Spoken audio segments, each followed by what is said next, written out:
आठवां प्रश्न है, एक एबी में 50 पद है जिसका तीसरा पद 12 है और अंतिम पद 106 है। इसका 29वां पद ज्ञात कीजिए। पदों की संख्या यहाँ पर 50 दिया है। नंबर ऑफ टर्म्स कितना है? पदों की संख्या 50 है, तीसरा पद 12 है और अंतिम पद मतलब an या फिर l। an का मान यहाँ पर 106 है। इसका 29वां पद ज्ञात कीजिए। सबसे पहले हम यहाँ लिखेंगे दिया है,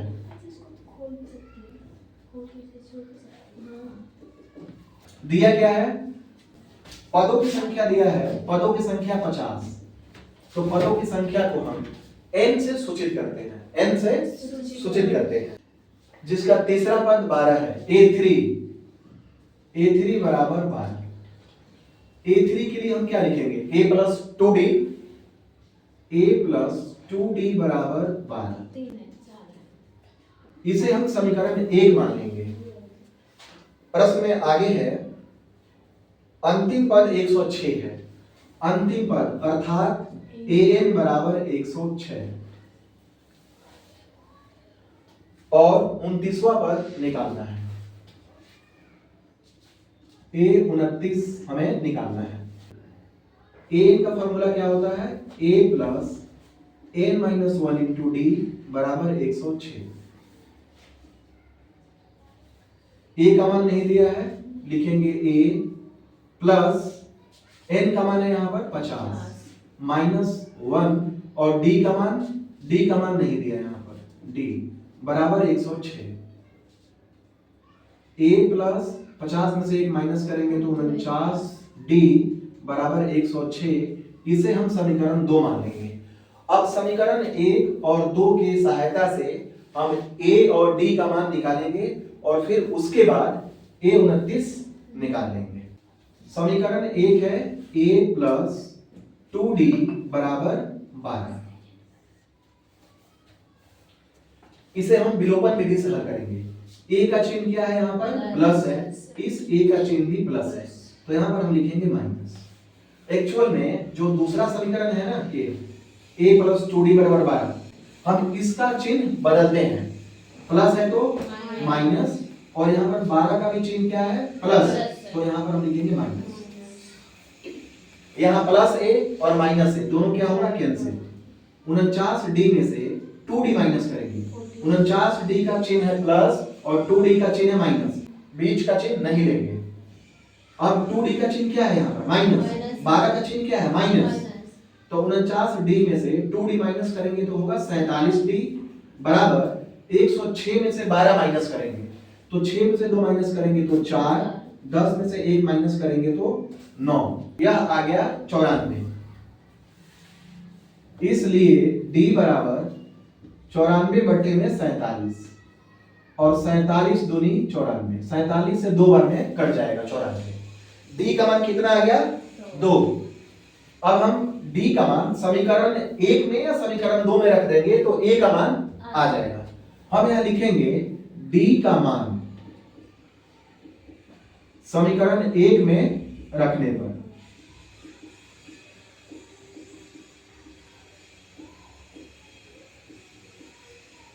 समीकरण 1 क्या है? a प्लस 2d, 2 और d का मान क्या है? 2 बराबर में 12। a प्लस 2 दूनी 4 बराबर 12। इसलिए a बराबर 12, ये प्लस 4 है, इधर आएगा तो -4। 12 में से 4 माइनस करेंगे तो 8। अब हमारे पास d का मान है 2 और a का मान है 8, तो आसानी से हम 29वां पद ज्ञात कर सकते हैं। यहां लिखेंगे अतः a29 बराबर हम लिखेंगे a प्लस 28d। जो पद हमें निकालना होता है उसमें से 1 माइनस कर देते हैं और बराबर में d लिख देते हैं। यहां लिखेंगे a प्लस 28d। a का मान है 8 प्लस 28 और d का मान है 2। 8 प्लस 28 दूनी 56 और 56 में 8 प्लस करेंगे तो 64। आंसर आ गया हमारा 64। 29वां पद आ गया 64।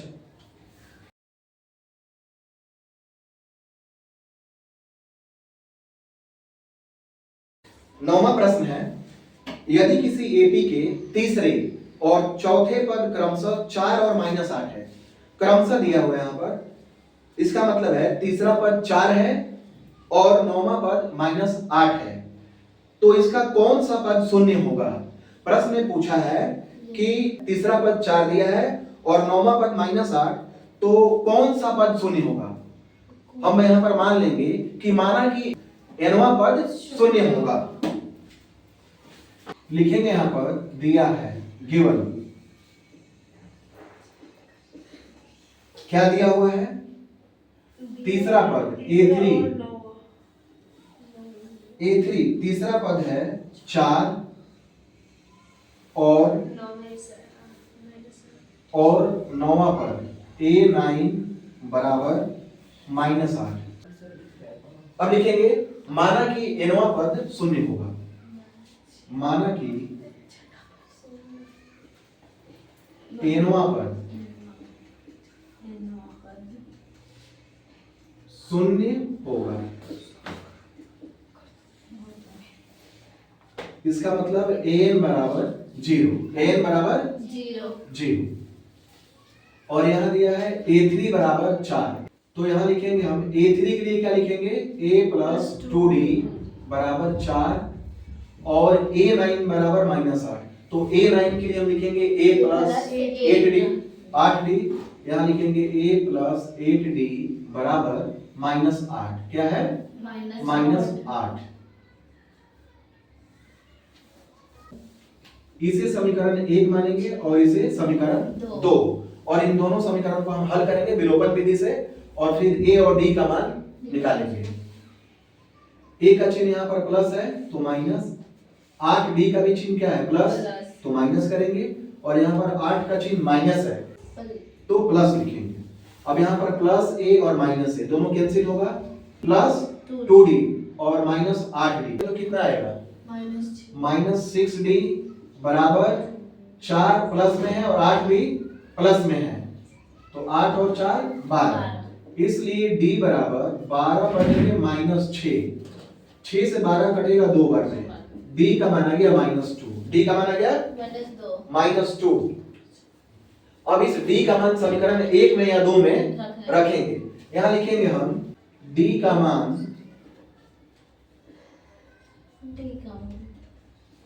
समीकरण 1 में रखने पर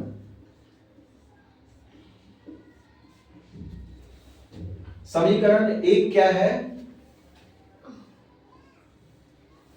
समीकरण 1 है A + 2D, तो D का मान है -2, यहां लिखेंगे हम -2 बराबर में 4 है A, और यहां पर चिन्ह है प्लस और यहां है माइनस, तो प्लस और माइनस को गुना करेंगे तो होगा माइनस, और 2 दूनी 4 बराबर 4, इसलिए A बराबर 4 ये वाला, और यहाँ पर -4 है, बराबर के दाहिने तरफ ले जाएंगे तो +4, तो यहाँ पर होगा +4, 4 और 4 8, A का मान आ गया 8 और D का मान आ गया -2, और हमने क्या माना है यहाँ पर कि nवां पद शून्य होगा, माना कि nवां पद शून्य होगा। an बराबर 0, an का फॉर्मूला क्या होता है, A + an - 1 इंटू D बराबर 0। एक्चुअल में हमें इसमें n का मान निकालना है, क्या निकालना है, n का मान निकालना है। A का मान क्या है 8, लिखेंगे 8 प्लस n - 1, और D का मान क्या है यहाँ पर -2, तो लिखेंगे हम यहाँ पर -2 बराबर 0,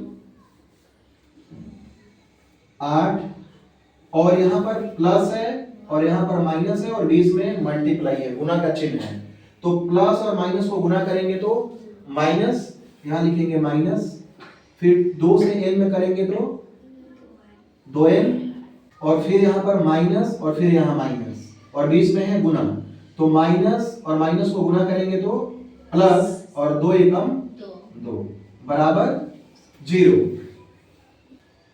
8 प्लस में है और 2 भी क्या है प्लस में है, तो 8 और 2 10 और माइनस में 2n बराबर 0। आकाश कितना आ रहा है? 10 माइनस 2n बराबर आ रहा है वीडियो में? नहीं आ रहा है ना? और राइट लिख लो ना क्या? अब राइट साइड लिख लो ना, ठीक है। यहाँ है 10 बराबर 0 और बराबर के इस तरफ बाईं तरफ है माइनस 2n दाहिनी तरफ ले जाएंगे तो प्लस 2n होगा।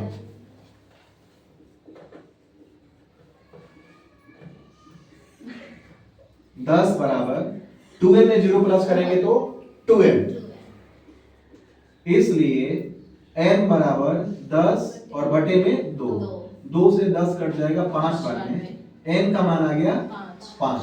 इसका मतलब कि पांचवा पद शून्य होगा। यहां हम लिखेंगे अतः पांचवा पद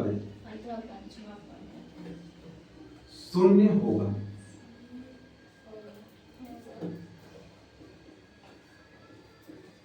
यह हमारा आंसर होगा, ठीक है।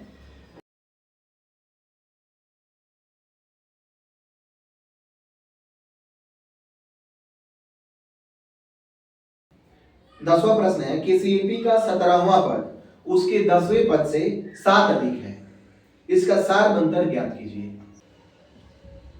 माना कि एपी का प्रथम पद ए, प्रथम पद ए तथा सार अंतर डी है, तथा सार अंतर कितना है? डी है। यहां लिखेंगे हम प्रश्नानुसार